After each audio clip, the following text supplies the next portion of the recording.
ఒంగోలులో private corporate స్కూళ్లలో పుస్తకాలు అమ్మటాన్ని నిరసిస్తూ ఎంఈఓ కార్యాలయం ఎదుట ఏబీవీపీ ధర్నాకు దిగింది. శ్రీ చైతన్య స్కూల్లో పుస్తకాలు అమ్మకాన్ని అడ్డుకొని ఎంఈఓ సమక్షంలో పుస్తకాలను సీజ్ చేశారు. ప్రకాశం జిల్లాలో ప్రైవేట్ పాఠశాల ఆగడాలకు అంతు లేకుండా పోతుందని, వేలకు వేలు ఫీజులు వసూలు చేస్తున్నారని ఏబీవీపీ నేతలకు మండిపడ్డారు.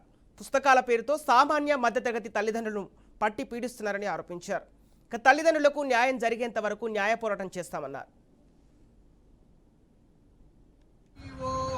Down, MEO!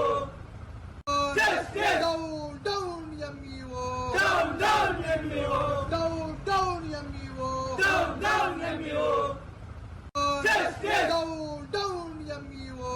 ఈరోజు ఒంగోలు నగరంలో ఉన్నటువంటి ఎంఈఓ ఆఫీస్ ముందు ధర్నా నిర్వహించడం జరిగింది. దీనికి గల కారణం ఏంటంటే ఈ సంవత్సరం విద్యా సంవత్సరం ప్రారంభమై 10 రోజులు కూడా గడవక ముందే ప్రైవేటు మరియు కార్పొరేట్ పాఠశాలలు ఏవైతే ఉన్నాయో అవి విచ్చలవిడిగా ఫీజులు దందాన్ని వసూలు చేస్తుంటే కల్లుండి కబోదలుగా వ్యవహరిస్తున్నటువంటి ఎంఈఓ పైన చర్యలు తీసుకోవాలని ఏబీవీపీ డిమాండ్ చేస్తా ఉంది.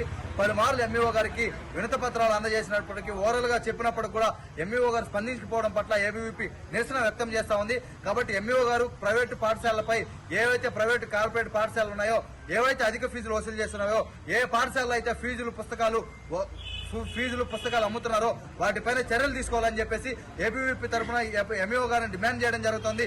లేని పక్షంలో ఎంఈఓ గారి పైన డిఈఓకి కలెక్టర్ గారికి వినతి పత్రాలు అందజేయడం, కంప్లైంట్ చేయడం కూడా జరుగుతుంది. Justice!